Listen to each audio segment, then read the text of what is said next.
Olá, muito bom dia, boa tarde e boa noite a todos. Chegamos para mais um episódio do Jovem Tex e hoje a gente tem uma convidada para lá de especial. A gente está muito animado, ansioso, entusiasmado para conhecer um pouco mais da trajetória de uma das maiores advogadas desse país, certamente. Dispensa apresentações, mas aqui é só seguindo o roteiro inerente e necessário. É, Hoje nós temos o privilégio de receber a Gláucia Lauleta, advogada tributarista, bacharel em Direito pela Pontifícia Universidade Católica de São Paulo e simplesmente 30 anos de Matos Filho, né? Acho que isso só eh, torna desnecessário qualquer outra apresentação. E a gente está muito feliz de tê-la aqui conosco, Glaucia. Quero agradecer pela aceitação do convite. A agenda, com certeza, a sua, deve ser uma loucura, apertadíssima, de modo que a gente fica muito, muito feliz e contente por você ter topado conversar conosco. Sou eu que Tipo, agradeço, viu, Vinícius e Thiago? Para mim é um prazer, adoro participar desse tipo de iniciativa. Então, enfim, para mim não foi sacrifício nenhum, muito pelo contrário, é um grande prazer estar com vocês. Obrigado. Ti, por favor, faça as honras e vamos dar início a esse bate-papo. Oi, Glaucia, obrigado pelo seu tempo. Eu vou fazer logo a primeira pergunta, não vou enrolar muito.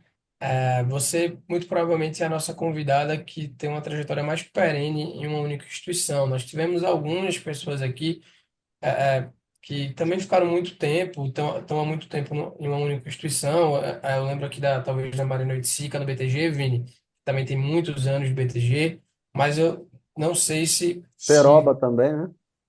o Peroba também, mas não sei se algum advogado com 36 anos você tem animado filho, Vou seu completar inquilino 36 não anos no me Matos enganar. Filho. É. Com- completar 30.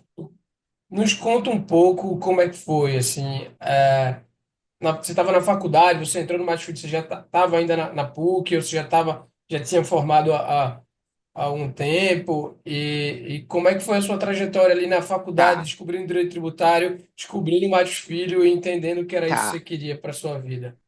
Bom, eu acho que o primeiro esclarecimento que eu tenho que fazer é que, na verdade, as pessoas me perguntam, né, como é que você escolheu o direito tributário? Como é que o direito tributário apareceu na tua vida?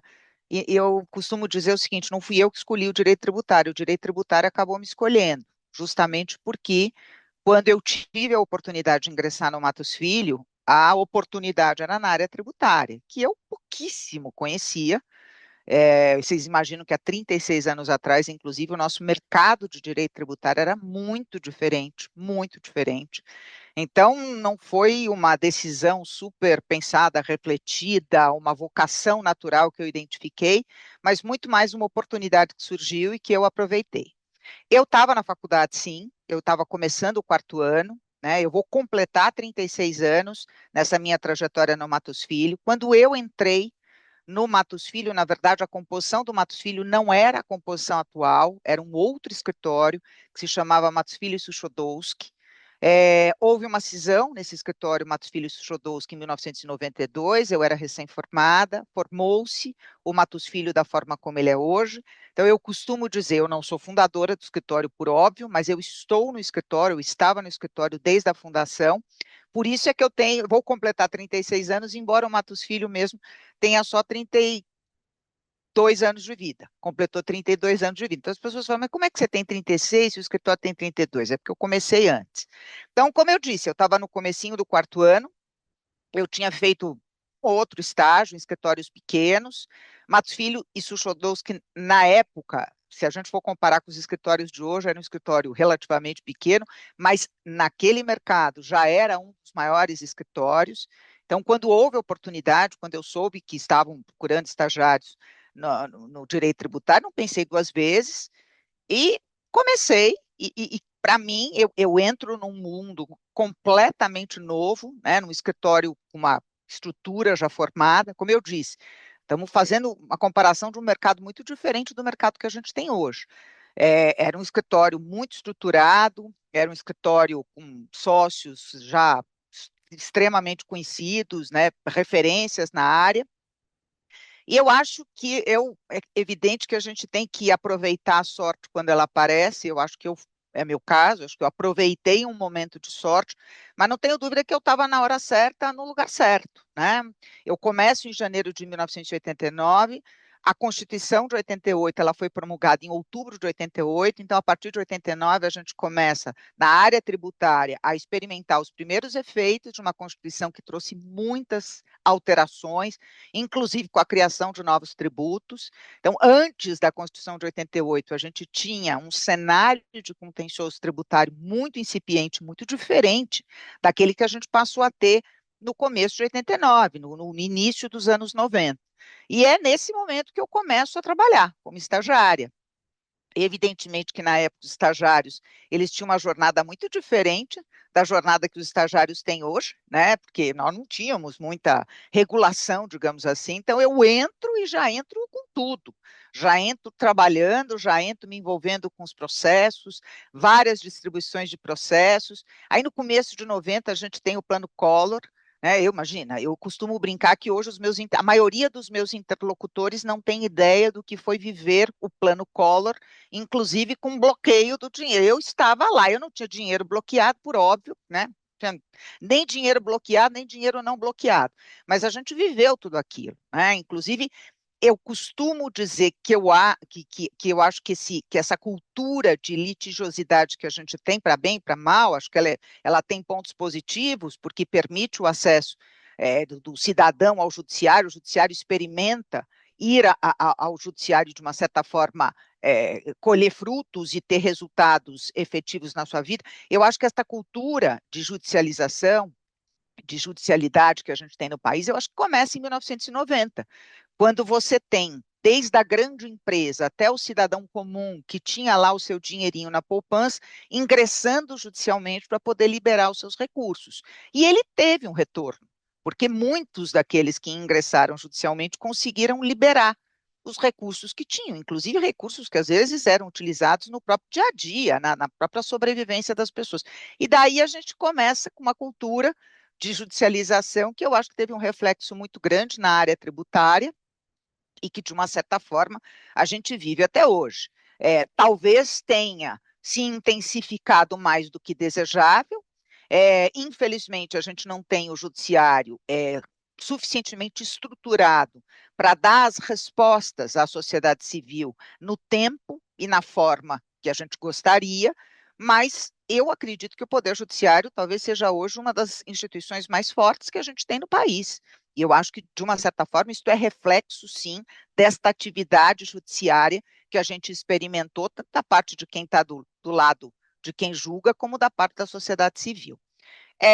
Em termos acadêmicos, o que eu posso falar para vocês? Como eu disse, né, eu fiz a faculdade, entrei na faculdade muito, muito jovem. Quando eu fui aprovada na faculdade, eu tinha 16 anos. Quando eu comecei a faculdade, eu tinha 17 anos. Então, eu era super jovem. Puxa, mas por que você escolheu direito? Foi quase como eliminação. Eu sabia que eu não queria nada relacionado a biológicas ou exatas. É verdade. Na minha vida, as coisas aconteceram muito por acaso.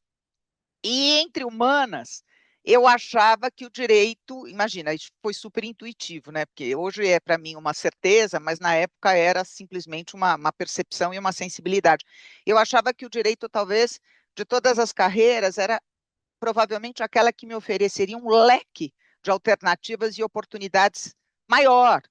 Então, para quem não tinha muita certeza de que caminho trilharia, né, na sua vida profissional, e era o meu caso, com 16, 17 anos, que certeza que a gente tem. Eu acho que aqui eu talvez tenha um cenário, um guarda-chuva maior para poder, no momento oportuno, escolher efetivamente o profissional que eu quero ser.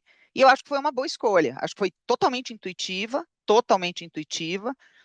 com base nenhuma.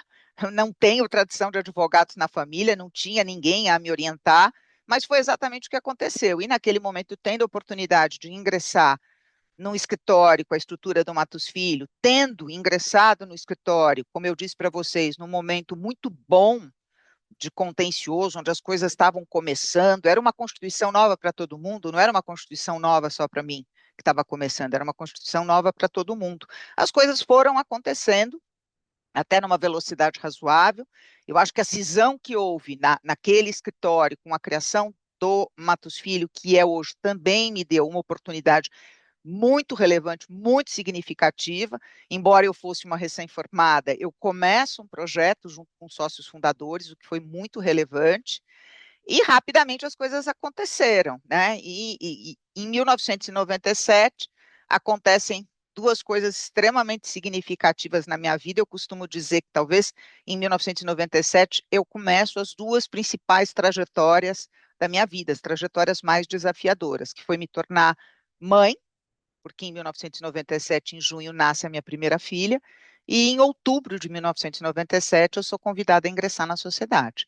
Então, começo de cara, aí os dois grandes desafios quase que concomitantes, e de lá para cá muita coisa aconteceu. Mas essa é só uma introdução, vou deixar para vocês seguirem aí com as perguntas. Sensacional, Glaucia. Diante Só um da... adendo, eu também nasci em 97, então eu estou me sentindo lisonjeado Então, também. você está se sentindo super, né, prestigiado, lisonjeado, e eu estou me, você imagina como eu estou me sentindo, né, porque você poderia ser meu filho, né, Tiago? Mas, Não vamos fazer conta, gente, é, nós não vamos fazer conta aqui, porque somos todos advogados, né? Então, não exato, vamos fazer conta, é isso mesmo. exato.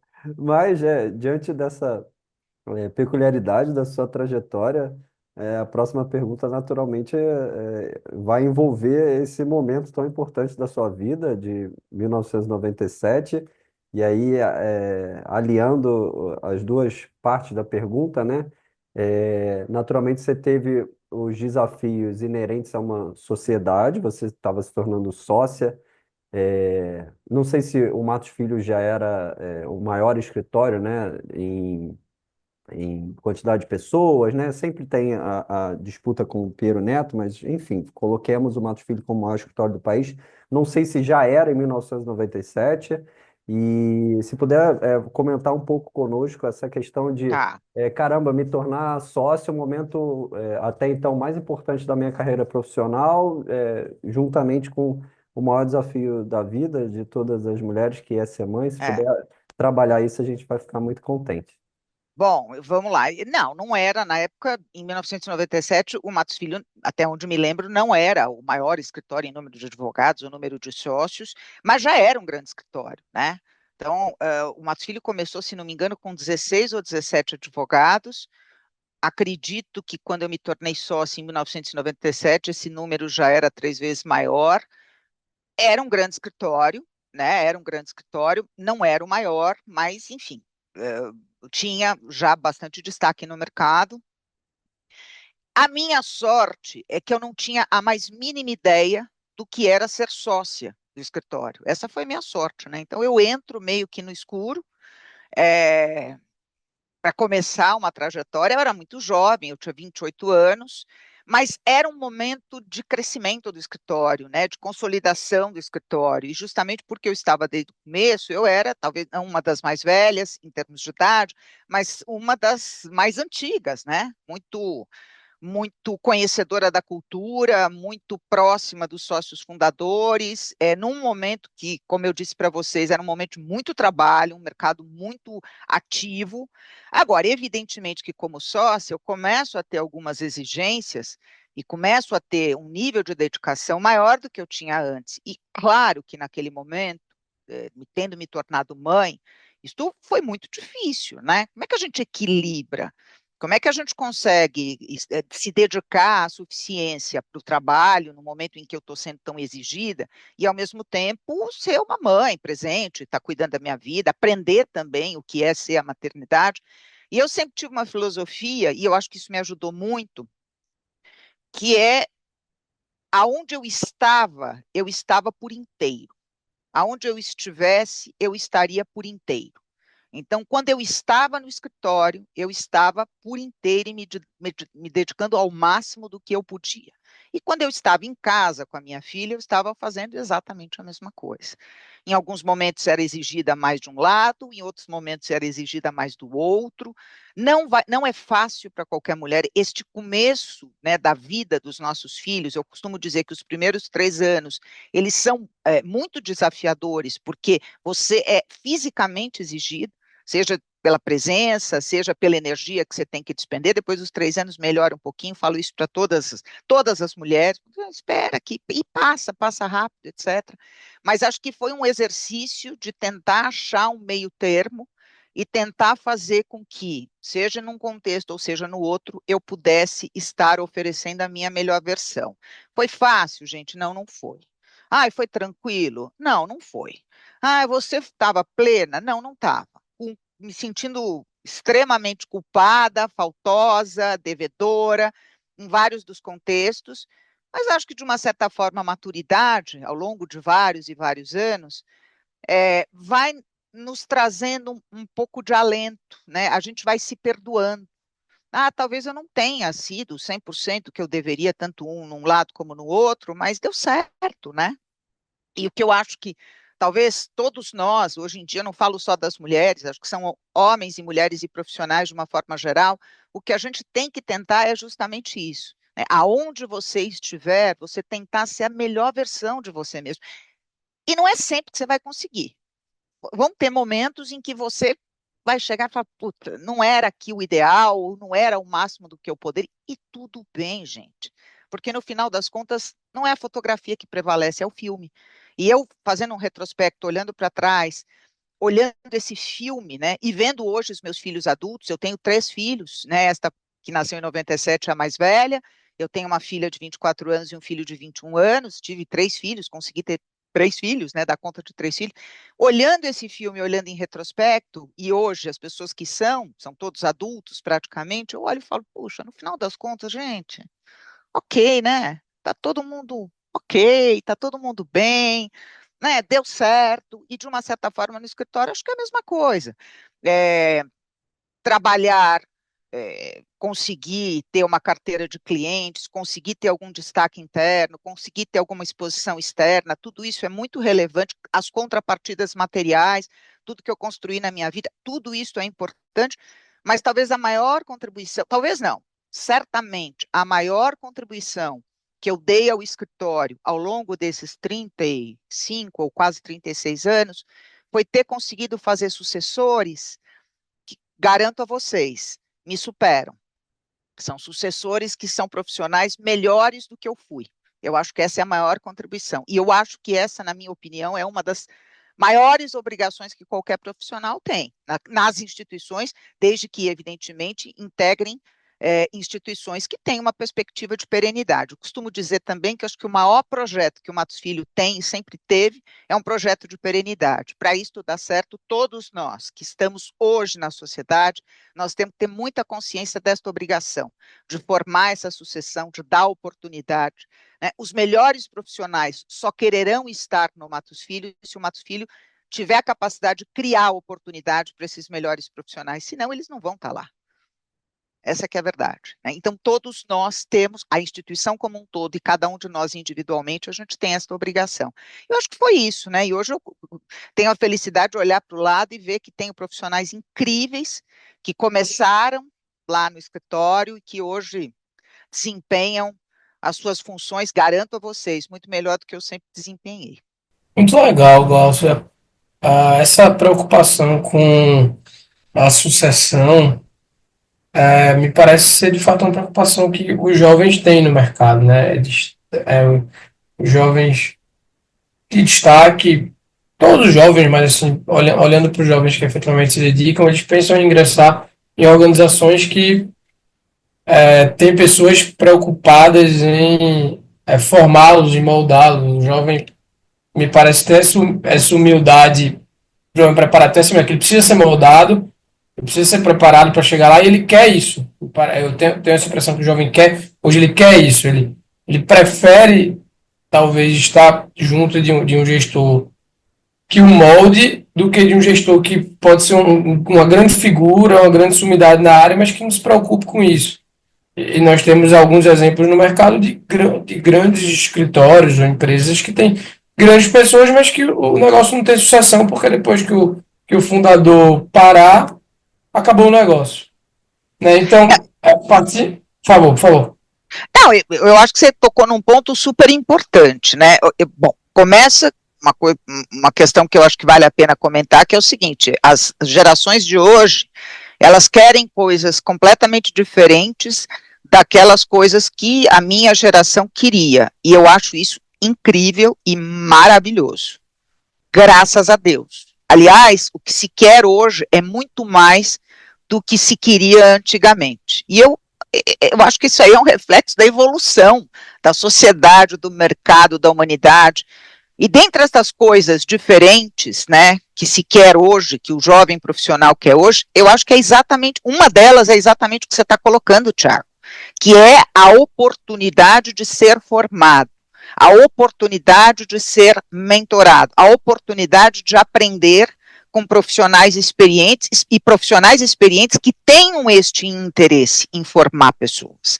Então, muitas vezes, o profissional que acaba trocando de instituição, ele sai de uma instituição para outra, não necessariamente porque a contrapartida material vai ser melhor, ou porque ele vai fazer alguma coisa muito diferente do que ele fazia, mas porque a nova oportunidade pode lhe oferecer o quê?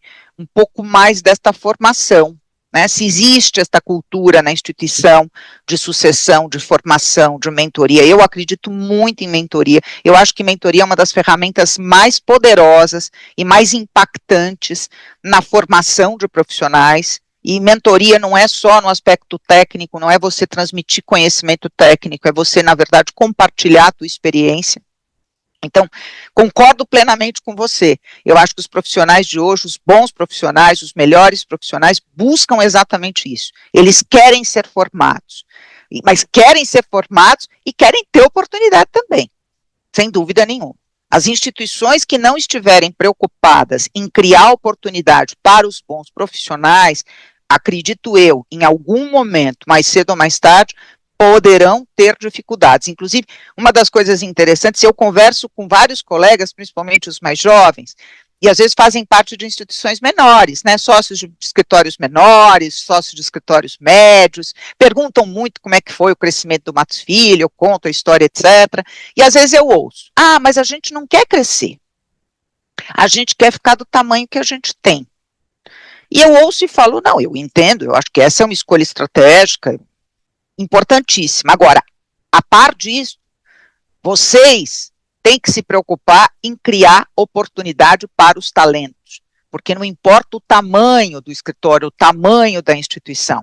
Se a instituição não tiver a capacidade de criar oportunidade para os talentos, ela vai sofrer, se não no curto, mas no médio e no longo prazo. Como é que vocês vão resolver essa equação?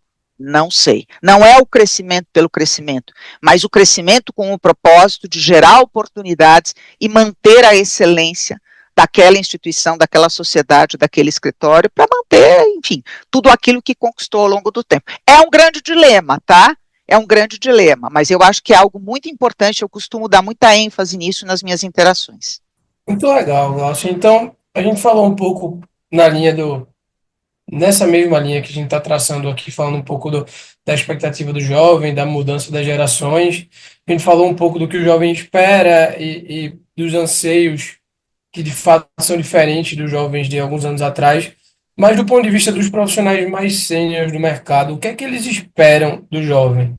Fazendo a pergunta inversa. Quando você tem um profissional novo chegando no escritório, ou um advogado ali nos seus 5 primeiros anos de carreira, ou até um pouco mais, o que é que você espera dele? Porque, claro que qualificação técnica e bilar as horas necessárias para que o trabalho seja feito, acho que a gente sabe que são obrigações inerentes à profissão, né? Mas o que é que você espera de um profissional que de fato lhe parece um profissional diferente? Quais são as habilidades que brilham seus olhos, além Tá. dessas qualificações mais tradicionais, que são, sem dúvida, também importantes?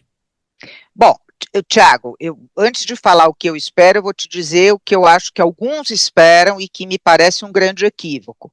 Eu acho que existem profissionais mais experientes, digamos assim, que esperam que as novas gerações, elas sejam como nós éramos há 30 anos atrás, há 20 anos atrás. Ah, mas eu fazia isso. Ah, mas eu queria isso. Ah, mas eu esperava isso. Ah, mas eu valorizava isso.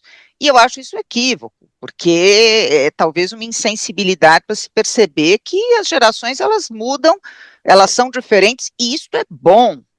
Isso é bom. Ah, tem coisa pior, tem coisa, mas como tudo na vida. Mas isso é bom. Eu vejo isso como evolução. Então, começo te dizendo que acho um equívoco aqueles profissionais mais experientes que tendem a achar que o jovem de hoje ele tem que, na verdade, reproduzir um padrão que era um padrão que existia há décadas atrás. O que que eu valorizo? E é uma coisa que eu falo para os meus filhos, né? Um estagiário que vai fazer uma entrevista, ele não pode ficar preocupado de ser inexperiente, porque qualquer escritório que está fazendo entrevista com estagiário não está esperando que ele tenha alguma experiência. Se estiver esperando isso, está equivocado. O problema não é do estagiário, o problema é do escritório. Um profissional com 1, 2, 3, 5 anos, proporcionalmente, o raciocínio é o mesmo. Você não vai esperar de um profissional que tenha 5 anos de formado que ele tenha uma experiência além do que é razoável que ele tenha. Agora, o que que eu falo para os meus filhos? Se não é experiência, é uma série de outras coisas, né? É compromisso, é comprometimento, é vontade, é pontualidade, é educação, né? É capacidade de se relacionar. Isso eu falo muito no escritório. Hoje em dia, saber se relacionar com os diversos, com todas as diversidades, que felizmente a gente tem muito mais do que tinha no passado, é absolutamente fundamental. E quando eu falo em diversidade, não são as diversidades óbvias que a gente trata, de gênero, raça, é a diversidade de idade, a diversidade de histórico, a diversidade de tudo, né? A gente conseguir, de uma certa forma, transitar bem em grupos diversos, eu acho que é muito importante. Então, o que eu espero é isso. É brilho no olho. Você falou, o que, que te brilha? Me brilha os olhos quando eu olho para o outro lado e vejo alguém com brilho no olho, com vontade, né? Isso é muito importante. Comprometido, que quer, e que não significa que alguém que está disposto a viver a vida profissional como se fosse o único recorte da própria vida, porque eu acho que é muito importante a gente ter equilíbrio, a gente buscar equilíbrio. Não é fácil, não é a coisa mais óbvia, não é a coisa mais intuitiva. Nós sabemos que nos grandes escritórios nós somos muito exigidos, nós sabemos que nos grandes escritórios a gente tem que ter uma dedicação muito grande, tem muito trabalho para fazer, né? Não é tão simples a gente achar esse ponto de equilíbrio, mas eu acho que a gente tem que perseguir, e eu admiro as novas gerações por valorizarem isso. Acho que no passado nós deveríamos ter valorizado mais isso. Se a gente tivesse feito isso, seria melhor para todo mundo. O resultado final, para mim, é melhor. Então, são essas coisas que não necessariamente estão relacionadas à experiência que esses profissionais não têm, mas muito mais uma vontade, uma certeza. Eu costumo dizer muito isso no escritório.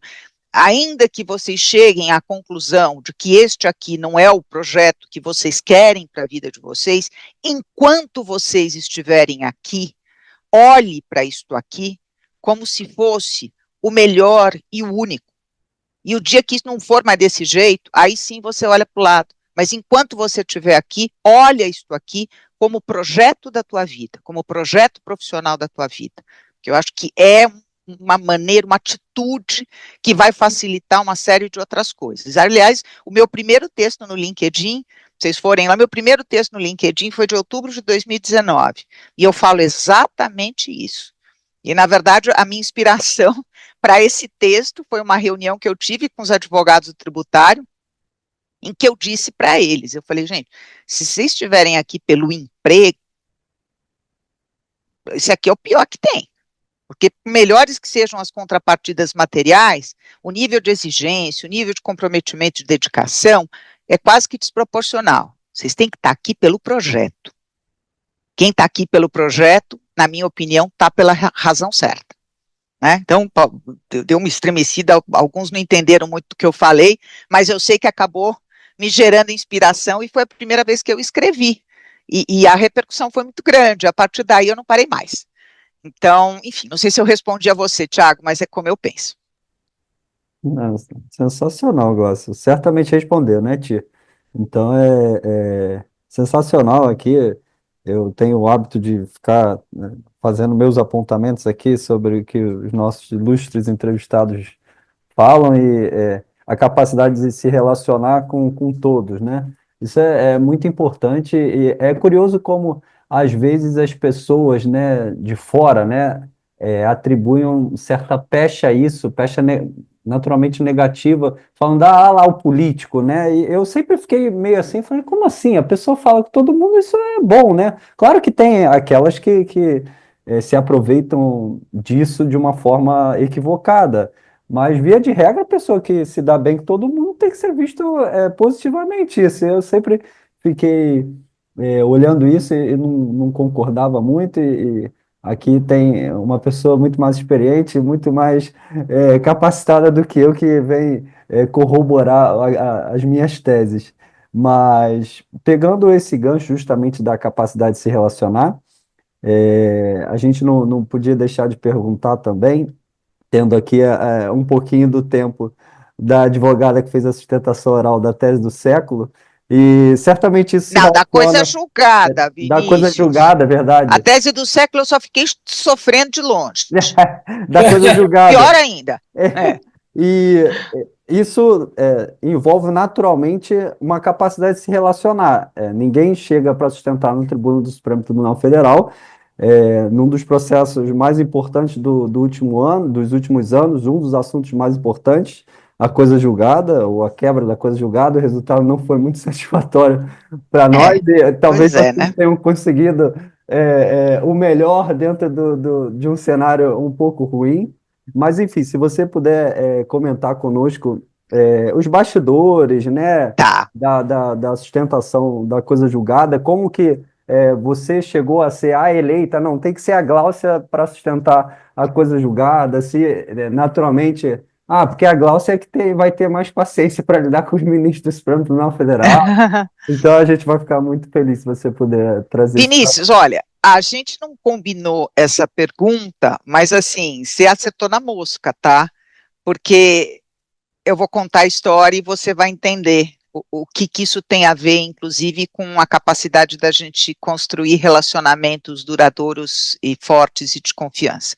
Bom, talvez essa discussão aí que gira em torno da coisa julgada seja um dos primeiros temas com os quais eu me deparei quando eu comecei a trabalhar com direito tributário no Matos Filho, porque especificamente o cliente que nós, enfim, nós defendíamos, ele tinha uma decisão transitada em julgado, acho que desde 1990, 1991, e a gente desde então está tentando manter esta coisa julgada. Então é quase como uma discussão contemporânea à minha própria carreira. E muita coisa aconteceu ao longo desses anos, até que finalmente a matéria acabou chegando ao Supremo Tribunal Federal. Até que nós tivéssemos esse julgamento, muita coisa aconteceu. Muitos advogados se envolveram, grupos foram formados, professores, pareceres, tudo que vocês podem imaginar. Há uma curiosidade de que este processo ele seria julgado. A primeira vez que ele entrou em pauta, o julgamento seria um julgamento físico, no dia 15 de dezembro de 2021. Eu me lembro porque foi a primeira vez que eu peguei um avião e fui para Brasília pós-pandemia. Nós nem tínhamos autorização, as pessoas não tinham autorização para entrar no plenário do Supremo, só os que iriam efetivamente fazer a sustentação, porque nós tínhamos restrições por conta da Covid, mas infelizmente naquele dia, 15 de dezembro de 2021, o processo não foi julgado. Eu estou falando besteira, é 22, tá? Desculpa, não é 21, 22. O processo não foi julgado, não deu tempo.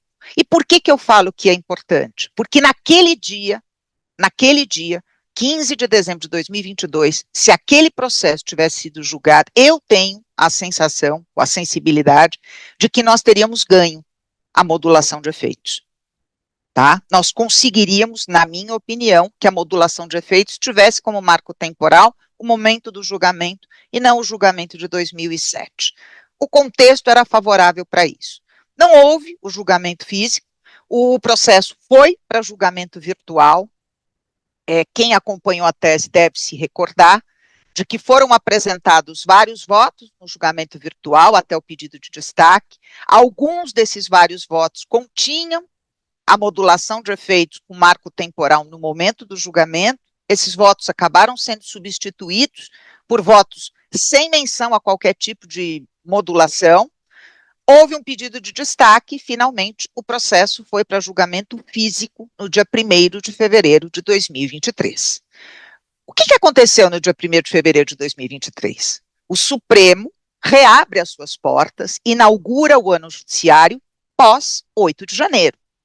Então, nós ficamos lá pelo menos uma hora do começo da sessão, com manifestações dos ministros e muitos, de uma certa forma, valorizando o trabalho da ministra Rosa Weber, porque eles, eu me lembro do ministro Barroso a falar com todas as letras, 8 de janeiro, quem esteve aqui neste plenário não diria que nós conseguiríamos recuperar tudo que recuperamos para poder inaugurar o ano judiciário no dia 1º de fevereiro. Eles estavam muito sensibilizados. Inclusive, antes do julgamento, houve uma cerimônia fora do Supremo, houve um abraço do Supremo, houve um desfile dos ministros, etc.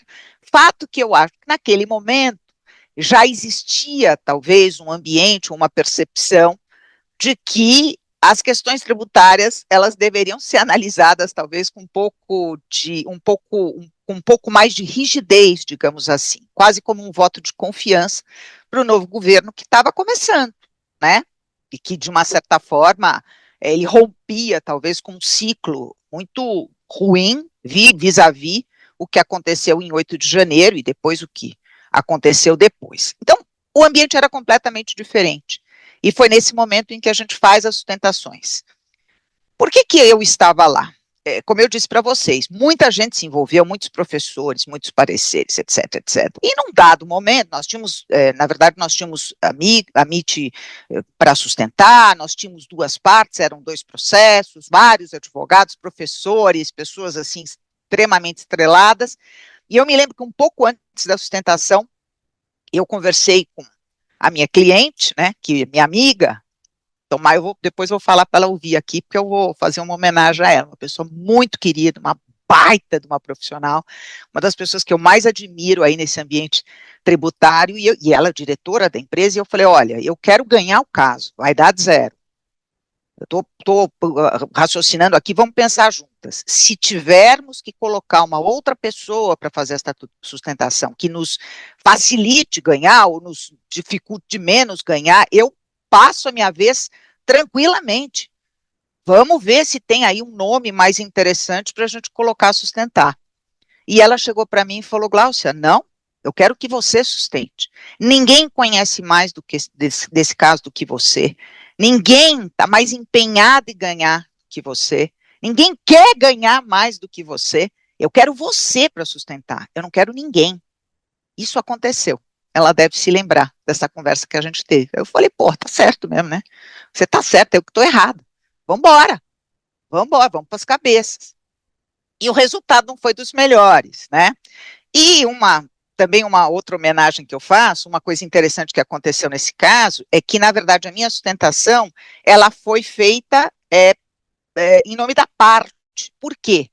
Porque anos antes, muitos anos antes desse julgamento ter acontecido, nós nos aproximamos da advogada original da parte, doutora Thais Novita, uma pessoa também incrível.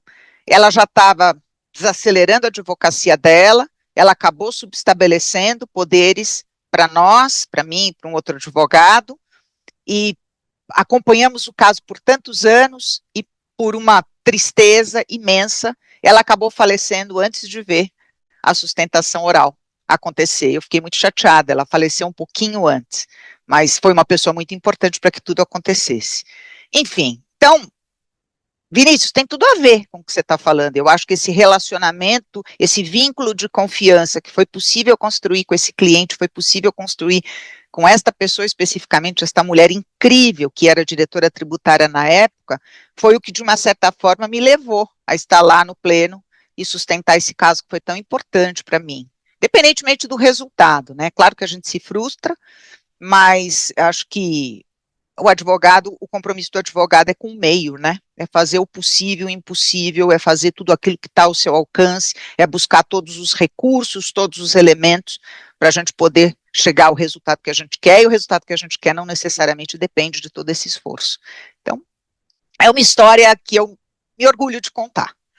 Bacana, Glaucia. Curioso como é, manter os bons relacionamentos duradouros nos trazem oportunidade, né? E uma oportunidade como essa que você traz não é intuitivo, que ela venha. Às vezes as pessoas pensam que não, essa é uma oportunidade de sustentar num caso como uma coisa julgada, vai vir apenas porque é um profissional de destaque, ou um estrelado, um grande professor que vai receber um convite, às vezes, de uma grande empresa que você nem conhece o diretor ali, por outras vezes, às vezes não é isso, às vezes é uma construção de um relacionamento de muito tempo e confiança que nos traz as oportunidades de, de trilharmos momentos tão legais na carreira, assim, além da exposição, claro, para você, que foi uma exposição Sim, muito claro. boa, também eu imagino que tenha sido uma satisfação poder contribuir com um momento tão importante da sua carreira e no nosso direito tributário também. Mas partindo agora já para o nosso final, Glaucio, infelizmente, nos conta um pouco dos seus planos para o futuro. Como é que você está vendo o futuro do direito tributário, futuro da sua carreira, escritório? A gente está num cenário de um governo muito ativo tributariamente, né? A gente está vendo esse ano, meu Deus, além da reforma tributária sobre o consumo, que está tramitando muito rapidamente, o governo enviando bom, JCP, agora o Pilar 2, agora a questão da isenção dos R$ 5.000, a tributação do, dos 50 mil e outras medidas de ajuste, limitação à compensação, enfim, muita coisa esse ano. Não sei se é porque eu não tenho tantos anos ainda no mercado ou se é porque realmente esse ano eu não sei, eu não lembro de ter visto no tempo que eu trabalho um ano com tanta coisa nova assim. Para É, você, é, o futuro, qual a sua expectativa para sua carreira, para o futuro do direito tributário, do escritório? Conta um pouco para a gente tá. suas Bom, vou falar impressões. primeiro do direito tributário, depois eu falo de mim. Eu acho que assim, tal como nós tivemos, digamos, uma ruptura e uma transição importante lá no começo de 1999, no começo dos anos 90, em 1990, seja com a Constituição, seja com planos econômicos que acabaram refletindo muito no direito tributário, eu acho que a gente está em vias de ter uma outra ruptura e uma outra transição importante, porque eu acho que, a par de todas essas medidas que estão além da reforma da tributação do consumo, eu acho que a gente vai ter mudanças muito significativas quando efetivamente a gente tiver a regulamentação da reforma e a gente começar a ter os primeiros efeitos da reforma sendo verificados. Né? Então, eu faço uma comparação muito com o que aconteceu no começo dos anos 90. Eu acho que a gente vai ter nós vamos replicar, digamos assim, aquela transição que a gente viveu, que nos traz muita coisa nova, que nos traz muito desafio, mas que também nos traz muito trabalho, tá? Então, a minha perspectiva é que nós vamos ter muito trabalho. Boa notícia para vocês que são jovens tributaristas, né? Agora, eu já vou falar já minha idade, eu tenho 56 anos, né? Eu tenho alguma perspectiva, claro, de continuar na área tributária por algum tempo. Eu não sei se vai dar tempo de ver a reforma tributária plenamente eficaz, porque pela transição estou achando que a coisa vai se alongar talvez mais do que deveria, mas evidentemente que eu tenho uma perspectiva de começar uma fase em que eu começo a me afastar do dia a dia, eu hoje me dedico muito, uma parte do meu tempo à gestão do escritório, mas lá para frente, e eu não sei quão lá para frente está, eu acredito que eu vou ter oportunidade, de uma certa forma, de compartilhar ainda mais toda essa experiência que eu acumulei com outros profissionais, com jovens profissionais. Eu acho que é alguma coisa a qual eu quero me dedicar. Como vai ser? Ainda não tenho isso suficientemente claro, não acho que é uma coisa tão próxima, mas é um objetivo que eu tenho. Eu já tento fazer isso hoje, né? Eu já procuro fazer isso hoje dentro do escritório, fora do escritório. Eu tenho a felicidade de ser procurada por vários profissionais, jovens profissionais, profissionais mais experientes, eu me disponibilizo, eu gosto de fazer isso, mas eu acho que vai chegar um momento na minha vida em que talvez a minha dedicação a esse tipo de atividade vai ser bastante relevante e eu quero que isso aconteça. É, como advogada, posso dizer para vocês que talvez eu tenha conseguido todo tipo de realização estando no Matos Filho. Dificilmente eu teria conseguido tudo que eu consegui, em todos os sentidos, estando em qualquer outro lugar. Tenho certeza absoluta que não conseguirei nada nem parecido em qualquer outro lugar, como advogada, trabalhando com direito tributário. Acho que no Matos Filho eu tive a oportunidade de trabalhar com os melhores profissionais, mas acho que tem muita coisa ainda para fazer, acho que eu tenho muito ainda para desenvolver, mas o meu objetivo maior é esse, é de uma certa forma deixar como legado esse compartilhamento de experiência, né, essa oportunidade que eu tenho de ajudar outros profissionais a se desenvolverem. Eu tenho uma preocupação extremamente relevante com a equidade de gênero. Eu fui uma pessoa que, por ser mulher, mãe, enfrentei grandíssimos desafios no começo da minha carreira, e eu tenho como propósito de vida fazer tudo que tiver ao meu alcance para criar um ambiente para que mulheres não enfrentem hoje aquilo que eu há 30, 20, há 15 anos enfrentei. Isso é o meu propósito de vida. Vocês me perguntarem qual é o seu propósito de vida hoje. O meu propósito de vida hoje é esse. É tentar construir e colaborar com um ambiente corporativo em que aqueles desafios não sejam mais desafios destas jovens profissionais. E com isso eu acredito que a gente está colaborando com todos os outros recortes de diversidade, a gente está colaborando com todos os profissionais, e uma das coisas que eu vejo hoje que eu acho incrível, eu inclusive escrevi um texto a respeito disso, a questão da parentalidade não é uma questão exclusivamente feminina, é uma questão humana. Jovens como vocês estão tão preocupados quanto as mulheres com a questão da parentalidade, evidentemente, aqueles que escolhem ter filhos, porque aqueles que escolhem ter filhos também têm todo o direito de fazer essa escolha, mas é uma preocupação de todos. Então, eu, como propósito de vida, eu quero contribuir para que a gente tenha um ambiente corporativo que seja, nesse aspecto, muito mais acolhedor, muito mais empático, muito mais equilibrado, enfim. É isso, né? Mas os planos são muitos, viu? Os planos são muitos.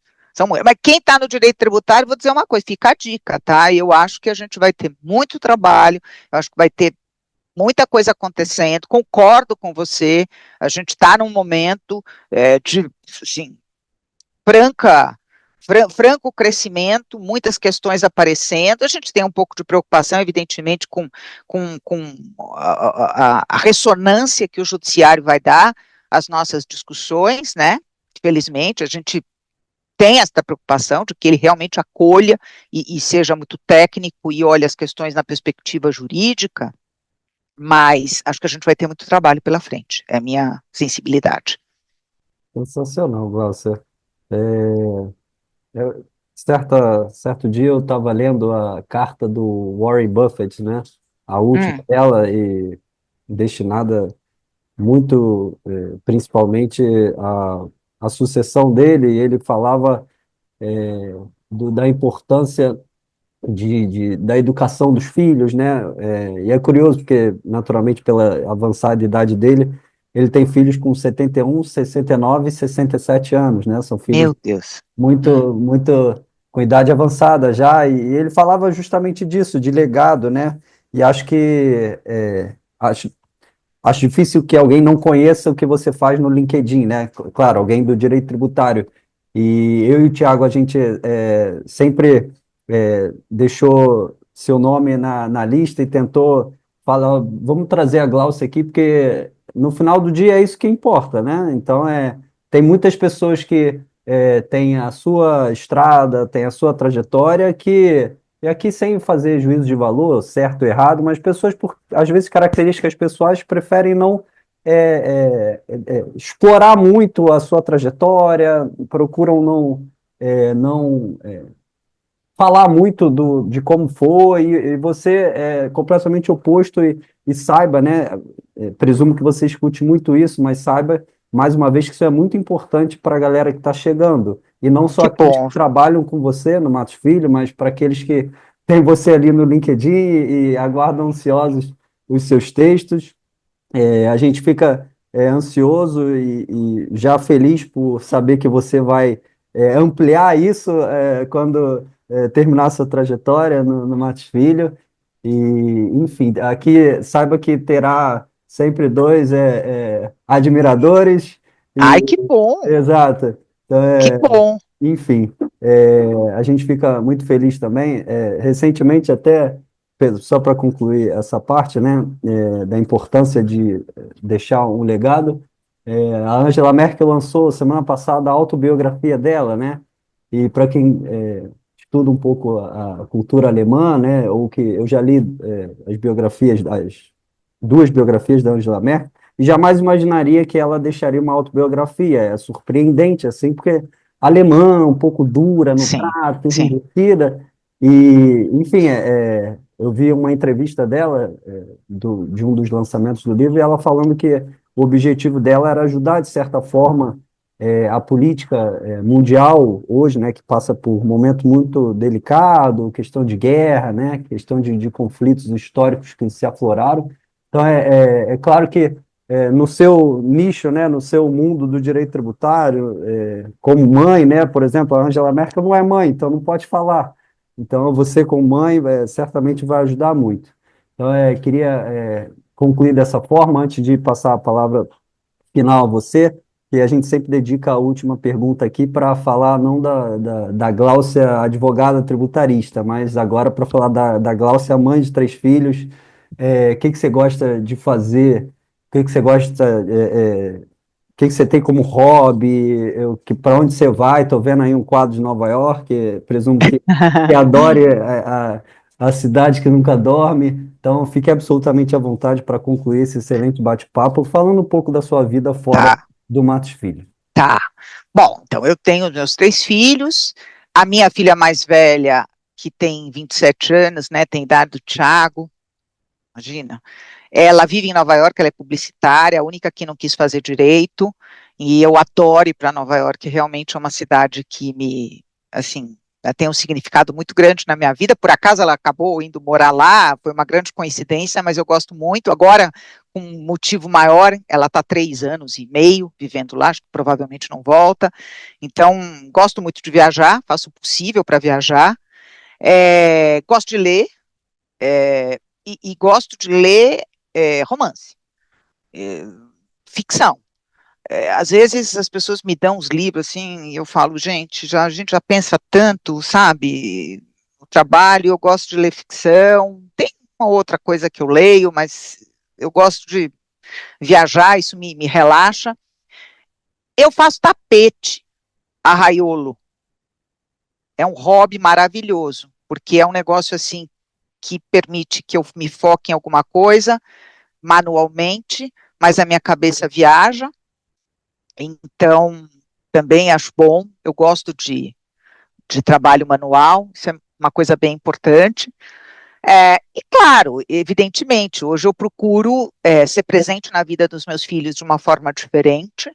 Acho incrível, maravilhoso que eles sejam independentes. Como eu disse, eu tenho três filhos, além da minha filha mais velha, eu tenho uma filha de 24 anos que acabou de se formar, já está trabalhando, trabalha com direito penal, é super entusiasmada, gosta, eu nem acredito, super orgulhosa. 15 dias atrás fui na cerimônia onde ela recebeu a carteirinha da OAB, gente, incrível, né? Maravilhoso. Eu tenho um filho que está no meio da faculdade de Direito, agora especificamente ele está em Milão fazendo intercâmbio, está voltando, também viajando, fazendo coisas lá que nem imaginava que ele faria. Então, eu procuro ser uma pessoa presente para os meus filhos, claro, na medida em que eles me demandam, mas ao mesmo tempo dá muita autonomia, dá muita liberdade, dá muita independência. Tudo que eu quero é que eles batam, voam e corram atrás dos seus objetivos, e quando eu vejo isso acontecer, eu acho que nessa fase que eu estou vivendo é uma fase assim muito emblemática, aquela sensação de dever cumprido, ela é inevitável, né? A gente fala, puxa vida, acho que no final das contas, com muita luta, com muita dificuldade, acabou dando certo. Então, basicamente é isso. Escrevo, né? Porque procuro ter uma regularidade, adoro escrever, tenho escrito muito, bastante, realmente procuro ter regularidade, porque acho que é isso, ter um pouco de disciplina, etc., e trabalho, né? Porque tem que sobrar um pouco de tempo para trabalhar também, senão não rola. Mas é isso, assim, nada demais. Minha vida, assim, é essa, basicamente é essa, e enfim. E olha, adoro participar de iniciativas como essa, adoro ter oportunidade de falar, especialmente para os jovens. Fico feliz que vocês se interessem pelo que eu tenho a dizer, pela minha vida, pela minha trajetória. Enfim, é isso. Já começo o dia de hoje muito contente de ter participado aqui do podcast de vocês. Maravilha, Glaucio. A gente adorou, o papo foi incrível, super leve, o tempo passou voando. Passou voando, Essa concordo. manhã de terça-feira, é, acho que vai alegrar o dia de todos nós. Tomara. Felizmente a gente tem que trabalhar, Pois então, é isso aí. felizmente a gente tem trabalho, né? Não, Então, tributarista não para, meu filho, nos dias de hoje. Tributarista não para, não tem crise. é, então vamos seguir no dia. A gente agradece muito. Foi um prazer, uma honra, um aprendizado enorme para nós. Então, a gente deseja tudo de bom e agradece super pelo seu tempo e Igualmente. pela sua disponibilidade. Igualmente, parabéns pela iniciativa, sucesso para vocês. Fico muito feliz de ver aí os jovens tributaristas saindo da caixa, fazendo coisa diferente, pensando além. E é muito bacana, viu? Parabéns aí pela iniciativa e por gerarem essa oportunidade de compartilhar experiência, conhecimento, etc. Isso é muito valioso. Ok? É isso. Muito obrigado. Beijo a todos, viu? Tchau, tchau, Foi um pessoal. Muito prazer. obrigado. Um Beijo, beijo. Tchau, pessoal. tchau. Tchau, Tchau, tchau. tchau. Obrigado.